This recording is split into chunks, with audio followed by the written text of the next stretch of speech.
What was Elder Millennial like? I mean, you had done several specials before, but was Elder Millennial when you felt like you really like exploded, or was it prior to that? I still don't feel like that. People Really? Like, you made it. I'm like, made it where? Here? Like today? Yeah, I mean, like I got dressed. if you're here, it's. Oh, I just meant like here, like in general. I mean, I would say you popped. Yeah. Oh, that was it. I think the Wahlberg movie is a Like you're doing. Fingers crossed. You're doing Wahlberg. You're doing Shia LaBeouf movies. You Hopefully they have don't very cut me successful out. specials. I'm so cautious. I'm like, we'll see. Who knows? Everything always falls apart. Right.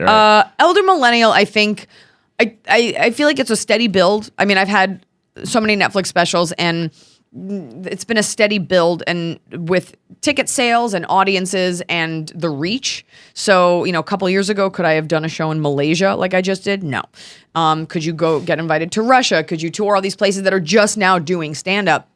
And so it's been really cool to see it incrementally grow and then just get so huge that we're adding like third shows to like 2,000 person theaters and maybe moving into small arenas like next year. Fingers crossed. Fuck Yeah, off, come Eliza. on. I don't know if I made legitimately it. fuck you. But like, as soon as I you don't drop know a about Malaysia- success. I'm doing arenas in Malaysia. I mean, Jesus. We don't have the marinas. It's just me and like a harp seal.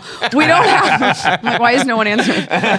We don't have the arenas yet, but it's it's a goal to keep building that. But there is that thing with stand up. You have to. It's like a garden. Oh, kill me. You have That's to it. Your tend career's to it. over. I feel like an idiot. I'm so tired. You have to tend to it because if you're not developing that material and you're not polishing that material, it's not that your skill set goes away, but the audience wants to see like a tight show. Yeah. And so if you take time to go away for a movie and then you come back, like you owe it to yourself to do the road work to Tighten it get that back ready. up, yeah. I think sometimes comics, they go and they do other things and they come back and they're like, what do you guys want to talk about? And it's just like these people spent their hard-earned money. Give them a fucking show. And so stand-up has been so great to me, and I am able to do it when I'm not doing these other things because you never know when you're going to get a movie or if your show's going to get picked up. And so I'm lucky, but I did, it was like blood, sweat, and tears for years of pounding the pavement, even prior to the Netflix specials. But I would say Elder Millennial, all the campaigns we did for it and all the artwork, like it kind of was elevated and it kind of clicked a little. And that's a good call. Probably when it started to shift. Great call, Kevin. Yeah. I feel like a lot of comedians like often will say that, like, you think I just popped, but I've been doing this for like 30 years. And the grind as a female comic, does it at some point become a positive? Like, I feel like it's probably like harder, but then once you make it, is it because you're a rarity or because you're one of the funny girls? Can I say something? An unpopular opinion, but obviously it's the right opinion because it's mine. It's whatever she's about to say, I'm going to agree with. It's always been the positive. And I think girls need to see, and anyone needs to see this.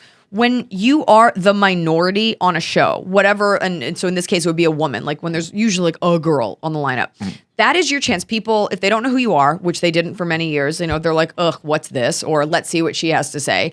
And when you crush it, you're the one they're going to remember. You're memorable. You stand out, yeah. Versus like the 6 other white dudes that are also in their 30s. So it's a stepping stone. You can use it as a crutch. You can use it as something that holds you back. It's all what you make of it.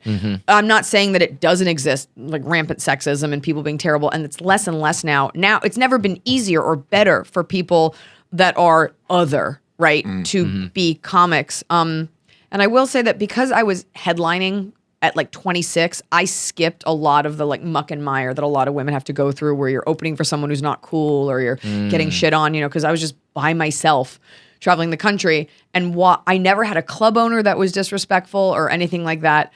But there was like the idea of like women's safety wasn't a thing. Like I remember just walking back by myself at night from like across a field to get to my hotel. Like no one was like, oh, she might die. I was like, go.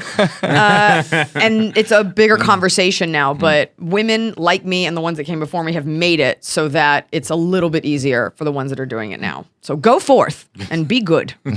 You're certainly doing it. You're killing it. I had that speech ready. Yeah, let's go. Vote for me.